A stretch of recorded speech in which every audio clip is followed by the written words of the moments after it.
All right, welcome, Andrea. How are things going? Hi, good evening, Josh. How are you? Oh, not too bad, not too bad. Glad you came by today. Looking forward to hearing some good things tonight. Thanks for having me. I'm very excited to be here. Also, disclaimer, I do have a bit of a cold, so I apologize to everyone listening. My voice is not the greatest today. I'm sure the guests will be fine with some sniffles here and there. So we talked about it before we started the show, but Hmm. we're going to talk about a couple different things tonight. But one thing, a term that you brought up that I'd never heard before, the third culture kid. Yep. You are from Central America, Hmm. here working in D.C. for an international uh, organization. Hmm. But you brought up this third culture kid thing to me when we talked about doing the podcast. Yep. Never heard of it. I Hmm. did a little search for it just to I was kind of curious what it was, but I think I'll let you run with it if you can give the guests here kind of an idea of what it is and what it entails. Sure, thank you. Yeah, no, I mean, like you said, I'm Central American. I grew up moving a lot because of my dad's job. And it refers to terms for people that grow up moving, I guess, and living in another culture that's not particularly theirs. I mean, from the culture they're born into, let's say. Right. So I have a lot of friends who had the same experience that I did, like just grew up moving in a country that was not their country of origin. And it's just, yeah, growing up as in a third culture, let's say, not the one of your parents, not yours. So I think it's a very interesting thing. I'm maybe not explaining it scientifically. I'm more explaining it in the way that I lived it, and I know a lot of my friends did too. But I brought it up because I know from our experiences that it does affect mental health a lot. That feeling of never feeling 100% anything Right. and always feeling like you have to adapt to a bit of everything too. It Like does play a lot, yeah. like that, not feeling like you really have a home kind of thing too, probably in a Yeah, way. Yeah. yeah. That's whenever people ask me where I'm from or where home is, for me it's my answer is always wherever my parents are. Right. Right. But yeah, that's kind of the feeling I obviously feel from my country, I Right. do Of feel. course. Yeah. But it's hard to call it home or to fully identify with it. So, I think it really impacts how you see the world and yourself. Well, how young were you when you first left? 4 months. Oh, wow. So Yeah. yeah, you've been traveling the whole time basically, Yep. but you still get back there occasionally, right? You still have family there, obviously. Yeah, yeah, I do. But I'm 32. I only lived there for 4 years. Gotcha. So it's been, I mean, and I love my country. I fully identify. I miss my family, but it's just the feeling of, I never know. Also, if you ask me where would you settle down, I don't You know. wouldn't know, yeah. It Yeah. makes sense. I'm kind of similar in a way, a little bit. It's funny. A lot of you could probably talk to anybody that grew up in Massachusetts that isn't there anymore. We all have this like sense of pride, like blue collar working pride of being from Massachusetts. We got all these sports teams, but I think if you pulled all of us, we'd probably have a similar thing of being like we kind of identify like that we're from there. We'd love to still say we're from there. We're not really from there because a lot of us have moved. Yep. We're not really from there anymore. But it's kind of that same sense of like identifying yourself as being from there, but not really having or not currently having that like feeling Right. that you're there, Yeah, yeah, no, I get it. And I think there's a lot of richness in it, and I do feel like it gives a lot of depth to character, but it also creates some issues. I mean, I've struggled with depression in the past. I do struggle with anxiety still, and I don't like blame specifically that only, but that it plays a role. I mean, the constant having to move, not having a kind of like very solid roots, I would Right, say. right, yeah, My roots are my parents and my right, brother, but aside from that, it's a struggle sometimes. And I know that a lot of my friends, for example, I've chosen to keep moving. My brother, he chose to stay where he is. I have friends. It doesn't. There's no. It's either black or white. I feel right, like. right.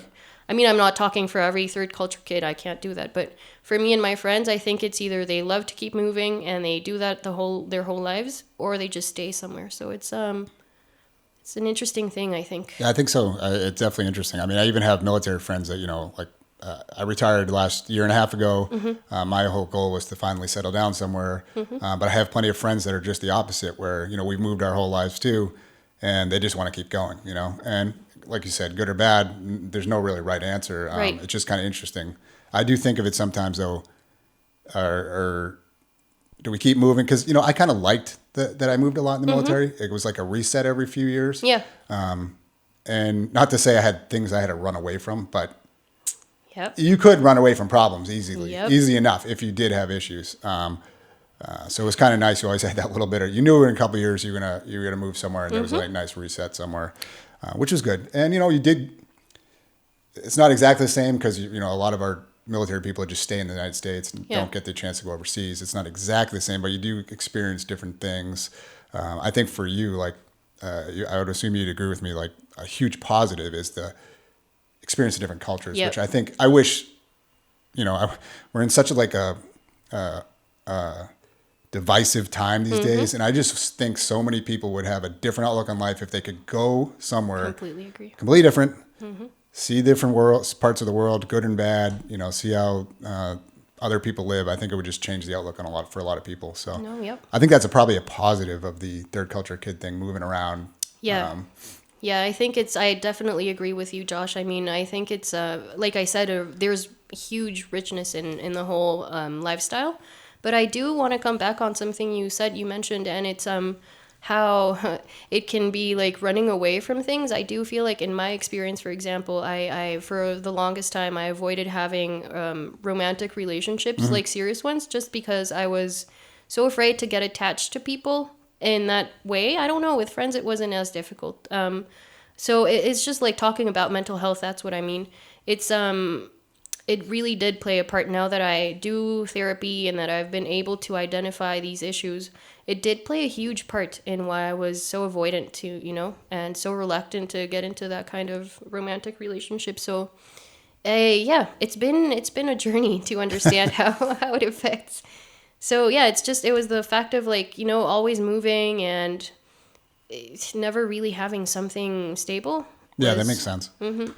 So yeah, no, I mean, trying to tie it, you know, to the mental health thing, I think that it also makes you very resilient. Right, I would agree. Yeah, because you adapt. You know, you have to. you have to. Yeah, Survival. I mean, especially, you know, we were talking before we started about just traveling, and you know, just in a general sense, like, you know, there's plenty of countries I go to that don't speak English, and I do not speak another language, although I'm learning Spanish. Yes. But you know, it's such a simple thing, but I definitely, even just that, like, can overwhelm somebody. Yep. And if you do it every 3 years, you go to a whole nother country that speaks a whole nother language. Yep. You know, in that 3 years, you might have probably, I would assume you couldn't get fluent or close to fluent, but you never know. Some people are super smart with the languages, but you know, 3 years, you learn a lot of language, then you go on to another country that's completely different. That's got to be tough. So It's not easy, but I do think that it made me and my brother, at least the experiences I know the most, it did make us have to adapt, and I think we're pretty versatile people. Not trying to like compliment ourselves, just saying. I would agree with you. Just saying, you know what, you like you said, Josh, you do have to learn, and it like it's survival in the way that you have to interact with your environment. You know, so if you don't learn, you're out. You know, I think you just made me think. I think that's an interesting concept too, because the family thing is definitely an important dynamic. You know, especially like you shared this stuff with your brother and your parents are there, obviously. Yeah. I would think, you know, you need a fairly supportive family group to make it really be successful. Right. And I could see it going both ways of, you know, Yeah. if you didn't have a supportive family, maybe it doesn't work out as well, or it's Yeah. not as good for you, you know? But it's interesting, you know, because my brother and I, for example, we obviously grew up with the same parents and the same lifestyle. And he loves to, like, his roots, he stayed in Europe and he loves it there. He's married, he's happy. And I'm very happy for him. I chose the opposite. Like, I chose to keep moving. Right. And it's just been, like, I wonder what plays into that, because it's, you know, again, we grew up with the same parents and the same supportive system. So it's just interesting too, like how personality plays into that. I was always the shyer sibling. He was always more extroverted, so I always thought he'd be the one to keep on Yeah, it's moving. almost like you guys are backwards, right? Right, That's how yeah. I would think it too. That's interesting. Yeah. So yeah, you know, there's so much complexity. I have never done research. Right now I'm just like sharing my experience. Right. But yeah, I know a lot of my friends too who have siblings who grew up the same way they did. It's either or.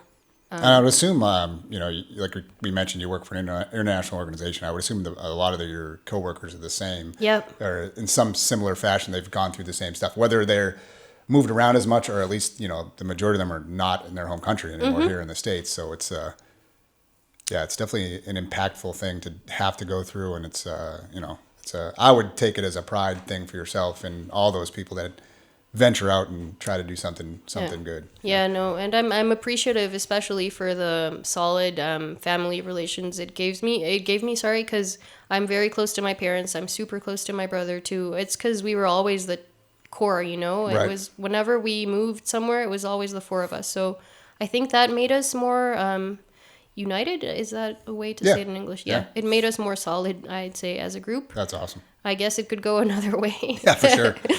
But in our case, it worked out pretty nicely. So I'm very appreciative for that too. And also, yeah, like you said, just discovering the world. Seeing the world, seeing so many cultures, all the good food. The food would be a plus for me for sure. No, yeah. So third culture kid, I feel like for me is a very positive thing. It's definitely richness, but there are obviously some major downsides in the whole mental health thing. Is there any advice? I know we're going to have some probably folks from South America listening to some of these podcasts. Any advice you'd give, and hopefully people around the world? I know we had a friend in Taiwan listening, but I lived in Taiwan. Oh, you did? Yeah, I loved it. We'll have to talk about that because that's one on my list of places to go and go out there and visit them. So yeah, in Taipei, but it's a great country. Beautiful. Yeah, I've seen place. all the pictures I see. It's always beautiful. It's beautiful. The food's great. So. Food's good too. Yeah, that's good. No, but your question. Sorry. No. Go. Any advice you would give? I mean, it's obviously like you said, it's definitely like a kind of fluid thing where you hope to have a good supportive base when you're doing it, whether that be family or friends. But any advice you would give to maybe somebody that's in South America, or Europe, or wherever that's like, all right, I'm ready. I want to take that next step. I'm scared to do it. Yeah. Ready to go though. I need to do it. No, that's a great question. Thank you. I mean, I think that what I've learned is that I have to be my rock, and that's in the sense of like working on myself, going to therapy, being open about like mental health issues. That's why I think your podcast is so cool, because like the fact that really I admire it, because like, and the whole raise your banner, like being open about these things and being able to talk about them and normalize all these issues is important, because you have to do that in order to be able to be true to yourself and get stronger for yourself, independent of whether you have a great solid system or a great relationship or whatever, great friends. I think learning to be your own anchor is super important. So I'd say as long as you're honest with yourself, you're willing to do the work with yourself and for yourself it sounds cheesy, but I really, it really sounds cheesy, but it's what I've learned. I mean, therapy, being able to talk about these issues with my family, with my friends, and telling them, hey, I need help. To me, that's been what's most important to heal. Yeah, I think you make a good point. It's really hard to ask for that help sometimes. And like for me, I went through probably 10 plus years of my Navy career before I finally asked for help. Yeah. But then I realized, okay, now I'm focused on myself a little bit here. And, that helped the rest of my career. And then, sometime around 2017, I really started talking about some of these things in a public forum, and could see the benefits of that. Even though probably just like you, I'm not the biggest fan of having to do that or wanting to do that. Sometimes it's a little exhaustive. Sometimes I don't do it just because, but I do think it's a huge benefit for other people to hear what we have to say. Yeah, yeah. And I know, Josh, I know you've moved around a lot and you've lived abroad too. So, it's not easy to always feel connected to people, because, I mean, when you're away, you're not a part of their daily lives anymore. I agree. And it's not easy, for the person who's abroad or for the person who stays.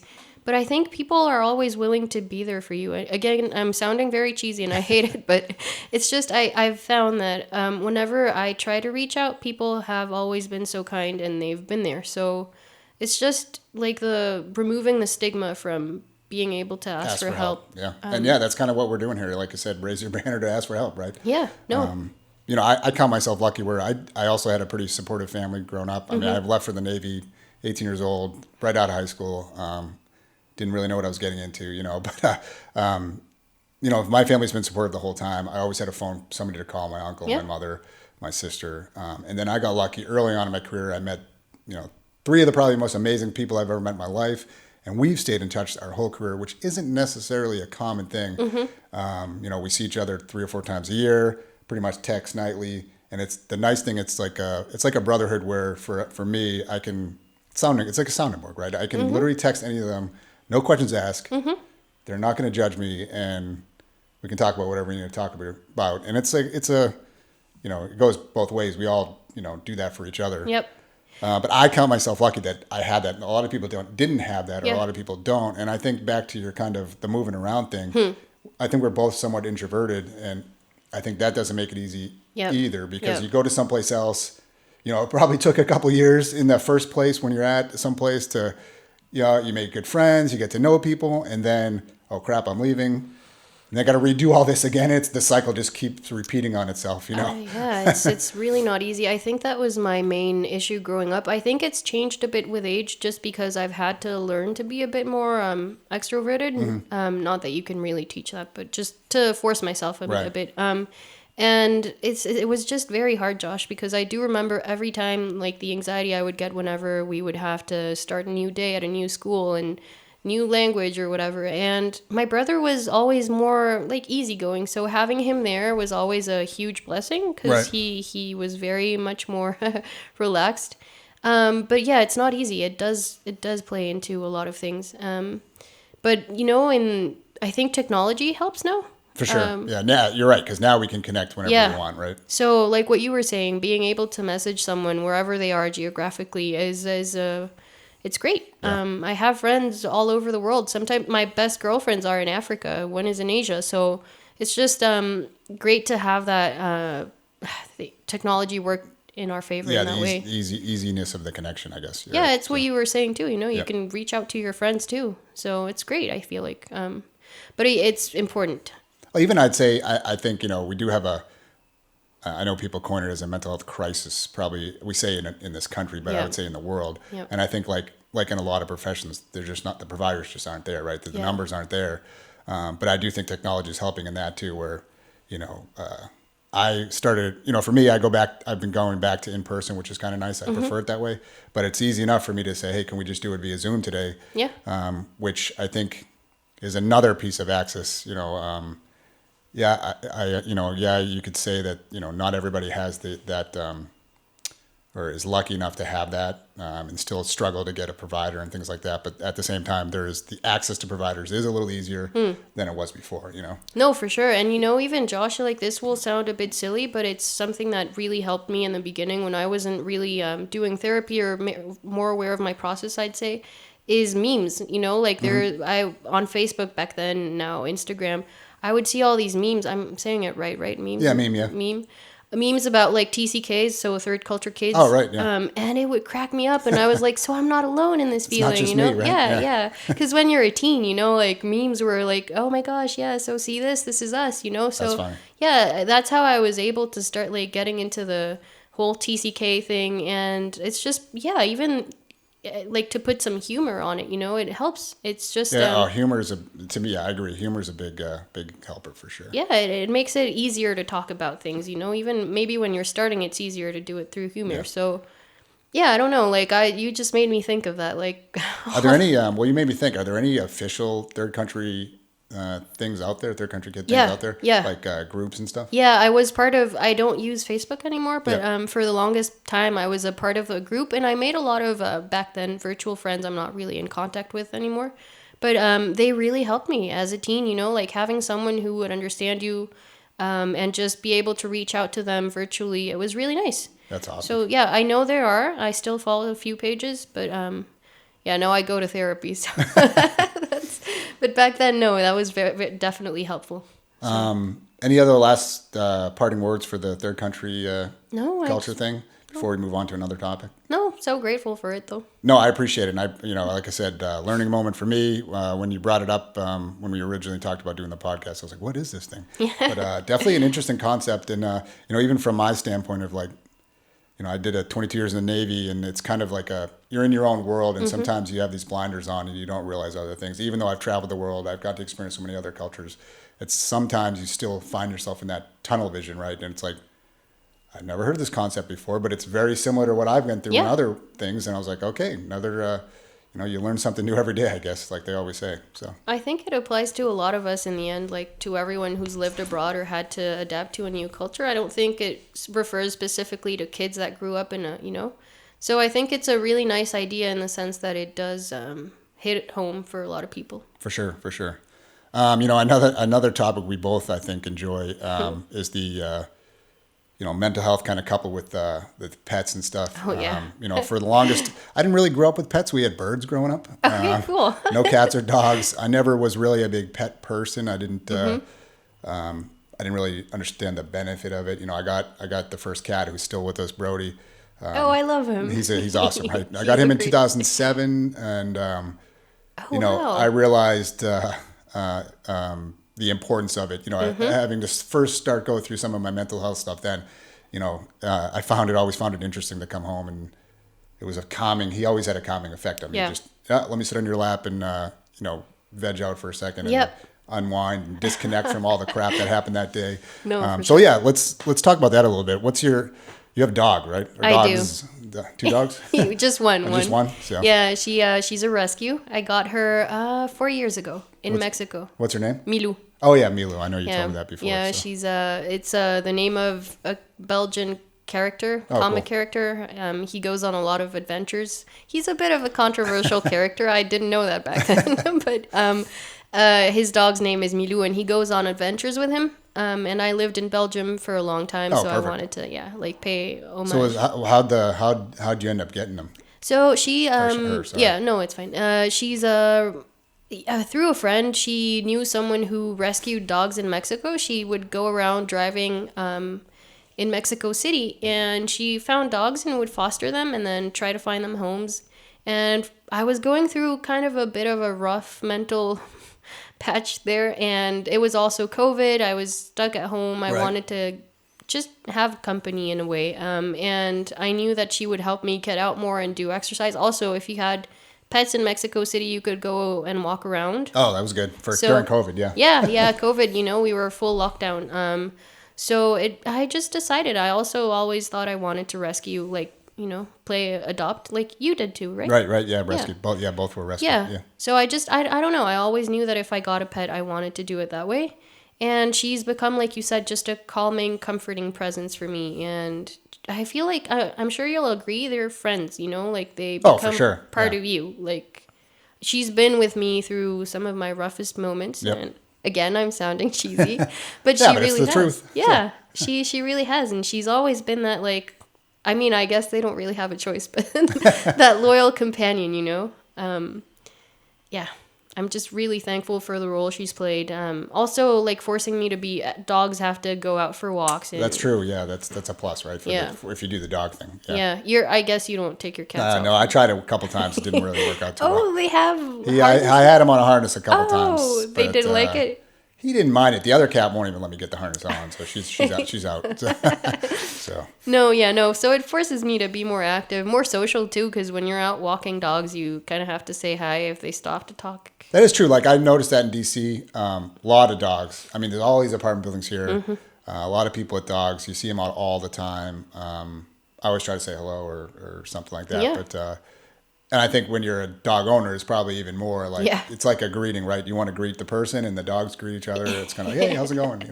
Yeah, no, I've met a lot of really cool people that way. Like, take them to a dog park, take Milou to a dog park, and then just meet people, and it's nice. I mean, I feel like overall it's been also it gives you a sense of responsibility, you know? For sure, yeah. You have someone or something or whatever, to look after. You have to be serious about it. So it also, makes me have a routine. It's been positive overall. I would repeat it 100%. Yeah, I've known, not that it's an answer for people's depression or anything like that, but I've known folks that have said, like, hey, if I didn't have this pet, I fight my depression daily and it's really bad, but I have this pet that keeps me, gives me that 1 inch of being grounded because I know I have to take the dog out. I know I have to feed the dog.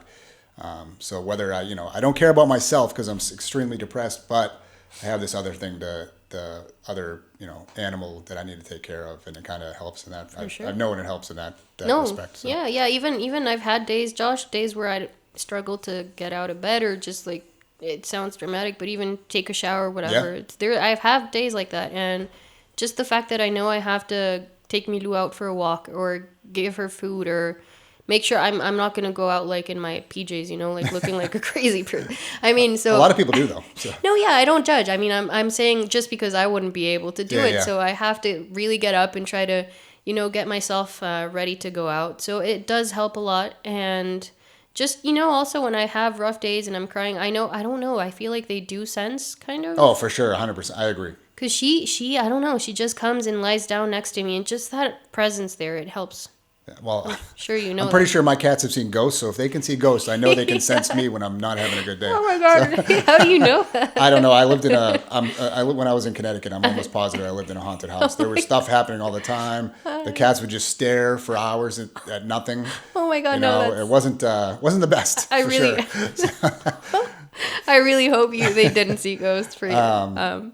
But it's interesting. I agree, and you mentioned the family thing. They're basically like best friends. They're part of the family. Mm-hmm.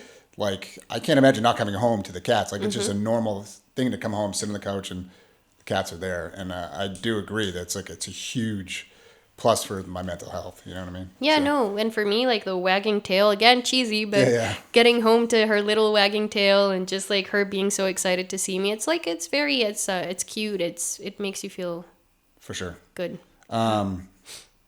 So, yeah, no, very thankful for me too. Sounds like it, and I think I would assume if anybody had questions about trying to, or if anybody was on the fence here about rescuing a dog or a cat or any type of pet really, and needed that extra step for a good reason, it's your mental health, folks. It definitely is a plus. Yeah, it really is, and I 100% recommend. There are some moments where you're like, oh my god, like, what the hell? This is so much. But no, I do think they're lifesavers. Not that you should get them just for that reason, but they are very important. I agree. Question for you. I know you kind of mentioned in your thing, you're a video game person. I had an interesting conversation with my own psychologist the other day. Mm-hmm. She wanted to bring up things for me to do to get not distracted. Distract is probably not the word, but hey, I'm a layman here, so I'm going to use whatever words I can figure out. But she said, how do you unwind at home? And what takes you out of like your ADHD brain, your other brain, whatever is going on. And I said, I really don't have a lot of things. I do enjoy just watching TV, but at the same time, like I'm not really turned off, my brain's not turned off in that. Yeah. So she had brought up video games, which I thought was an interesting concept because I've never been a video game person. I used to play when I was younger, and as a young adult too. But it was interesting when she brought that up because I do think video games are good in that sense that they kind of like, it is another reality. You can kind of get lost in the game. Yep. You can, things like that. It does take you out of other things. And a lot of games, especially nowadays, like require some thinking, right? It's not just like, you're not just like, playing hockey on the video game thing. If you're playing some of these other first-person shooters or other type games, like it can take some brain power, right? It really does. So any thoughts there? I don't know if you even do that at all, or maybe some of your video games help you. But no, yeah, and I'm really glad you brought that up. I actually at the end of last year, I went through a really rough breakup. Sorry to hear that. No, well, yeah, I mean it's fine. It's all good. But I was not doing great, and for Christmas, my brother and his wife they decided to gift me him, his wife, and my parents to give me a video game console. It's the Switch. Yeah. So they gave me the Switch, and they were like, "Listen, we think this will help distract you." That's exactly the word they used. And it's been, Josh, I swear, these 2 first months have been amazing. Oh, really? Yeah, I'm a Harry Potter fan, and I got the Hogwarts Legacy game, and it's just so awesome to like just immerse yourself. Like you said, it requires thinking. It's like just you get to play a bit of a role, right? And you disconnect a little bit, and you're just in that world. And if it's something you really like I grew up with Harry Potter, it makes me excited to like learn all these charms and spells and whatever. So I think it's a great aid for mental health in the sense that it does allow you to immerse yourself in another kind of reality for a while, right? And it does keep your mind busy. So I'm sure you know this as someone who knows mental health issues. Keeping your mind busy is important in the sense that not saying avoid your issues, but just it helps, to be able to relax and unwind a bit sometimes. I agree, and I think for me, I definitely struggle with that. Oh yeah, me too. One of the other things she had brought up, she's like, well, if you don't do that, like, one of the things you could do is, she's like, she's been interesting because she tells me about her own things too. I love that. It's nice. I agree. Yeah. That she talks about like, having not a distraction, but like a lot of people when they're studying, they like to play classical music or other stuff. Yeah. I actually like heavy metal music, and That's it cool. probably goes against what everybody would think, but No, let me get lost in my heavy metal music, and I'll get all kinds of work done. Yeah. But she had brought up like having stuff that you're used to in the background. There's a meme out there that I've seen it a million times. It talks about like, I was looking for something new on TV. Instead, I just replayed the same movie I've watched a million times, Yeah. right? And it's kind of a joke, but I mean, It's true. The funny thing is, though, she had brought that up. Like, you can put this background music on that you're so familiar with, Yeah. or background something, Yeah. and it kind of like helps you get out of that kind of day-to-day thing, and you distract yourself a little bit. The Office? The Yeah, show? yep. I know a lot of people here love it, but I really do. And whenever I like start maybe like going through a rough moment, I play that. The Office And on. yeah. Did you ever watch the original one? Because I like the original. Yeah, one. the British one. Oh, Yeah, so yeah. good. Yeah, it's amazing. I love both. The American and the British one. But So for me though, like, I'm an Arnold Schwarzenegger fan. I've been a huge '80s fan, Okay. '80s movie fan. Fiance Ceci would probably knock me on the side of the head for this, because all I do is I go between two movies, Commando and Predator. My favorite movies from the mid '80s. I could watch them. I can quote the whole my God. movie. But I didn't realize it until probably a few years ago that when I was, it was kind of my distraction. Like, I would turn the movie on. I'm not really watching it, but I'm also not really like my brain's not overreacting like it normally Right, does either. yeah. So it's kind of like giving me that little distraction. That, the movie's playing in the background. I know what's going on because I'm focusing a little bit on the movie, but my brain itself is like turned off from the normal like craziness that's usually going on. you yeah. know? So, No, for sure. But I like, just out of curiosity, have you never considered video games? like I said, I played when I was younger, but I've never considered it as I was older. And maybe You I thought should. about it. Yeah. When she brought it up, I thought about it again. Because there's a lot of games now that have like, I find for me at least with my anxiety, like the games that have storylines, where you Yeah. have to like develop the character and go through whatever. And that's probably quests. what I would Yeah. like too, something helpful like that. Yeah, So, it really does like keep you kind of hooked, I think I have a PS4 that I won in a contest, Oh, buried, wow. buried somewhere. I don't know where it is, but Josh, find it. I gotta find it. It's probably up in Maine still, so who knows? I'll borrow it. No, I'm kidding. No. But no, you should. I think it really helps. Or even like, what I also started doing? Painting. It also like but not the regular painting, just the painting by colors, those little kits. The little things, yeah. Yeah. Those help me too because they just really require a lot of focus because you want to like get the picture to look like Yeah, something. yeah. So I find those very distracting too because you have to focus. So Well, I used to be a big like model, do models when I was a kid. Yeah. And I was big into trains. The problem with trains is like you need a lot of space to lay the things out. I did try to get back into models like a couple of years ago. Okay. And they do take up some room too, but I think that's something that might help too. Yeah. But I find now as I'm older though, like, I'm in my 40s, right? But my hands don't work as well, I feel like, when it comes to like doing the tiny little models. Well. But kind of similar concept where with the painting, like that takes a lot of concentration and things like that, which I Yeah. think that might be a good plus for me too. So, Yeah, I think that whatever like people like to do, whether it's manual, more virtual, I just feel like you have to find something that does help calm your brain. Like Yeah. you said, like not have it overreact. Like Yep. I know I do. So it's just very useful, I feel like, video games. And now with the advancements in technology, they've become so much better. The visuals are amazing. They're almost like a music- movie, almost, yes. right? Yeah, yeah, So- yeah. And you get to play in the movies, so Yeah. it's cool. That's crazy. Yeah. I recommend Hogwarts Legacy. This is not... Don't hate me for this, but I've never seen Oh a my Harry gosh. Potter movie. Oh, wow. Maybe you would like it. I don't know. I have to fit it in between my Arnold Schwarzenegger movies. Your two movies. Yeah, 2 movies. Sorry, no time for Hogwarts Castle or whatever. I don't know. No, yeah. Video games are definitely a big savior. And also sports. I know your fiance would love that topic. Yeah, that's true too. And the thing is for me actually is bringing up sports. The guest we had on last week, our hockey team captain, the guy that did all the music for the podcast. Sports is a plus for me. I still play a lot of adult hockey, which it it's like a separate outlet. A lot of people say like physical activity is really good for your mental Yep. health, which I agree with. But I think there's a difference, at least for me, between going to the gym and running on a treadmill or hitting the weights, and then going to be competitive at hockey. Now, Yeah. I'm not saying crazy competitive because we do get the crazy people out there trying to relive the glory days, that they never even had. But having that little bit of competitiveness in like a team setting Yeah. as an adult, I think is a huge For sure. plus too for mental health.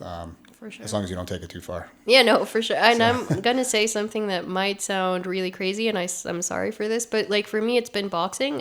Just That's a good one. Yeah. Yeah. Like taking it out on a bag and not yeah. hurting anything or anyone. And then, yeah, sparring or whatever. But I feel like that's very good. Also, it just connects you with like-minded people, So Yeah, it's for also sure. cool because it gives you a social kind of network too. Yep. So, yeah, no. Well, any parting words or advice for the guests here or for the audience? No, well, just to thank you again, Josh, really. I love the idea of Raise Your Banner. I hope that you keep doing a lot more of these episodes because I feel like listening to all these experiences from different backgrounds and different people is so useful. And I'm so thankful for the opportunity to be able to speak about this openly. So thanks again for having me. No, I can't thank you enough for coming on. Like that's the biggest part of this is I have all these stories I want to tell and topics I want to cover. But to me, the best part of this is having people on and really we don't really have a set thing of what we're going to talk about. Like I just want people on people on that have great stories, extraordinary stories. We all have these life experiences, and you sharing one thing might impact 5 different people. Same with me. It's the little things that we share that you just don't know how they're going to touch somebody else. Yep. I always joked. I used to make it a thing and to say hello and good morning to just about everybody I see. Yeah. And you just never know. Like sometimes that might snap somebody out of some bad mood. For sure. But no, I agree. I really appreciate you coming on. Maybe you can come on again in the future if we get some more topics to talk about. But again, thanks for coming on. Some great discussions here tonight, and look forward to talking again in the future. Thank you, and sorry again, everyone, for the sniffles, but I don't know. I don't think I heard one, but I think Okay. we were good. So well, thanks for having me, Josh, and good night to everyone. yeah, good night, everybody, and again, appreciate it, Andrea, and then we'll see you all next time.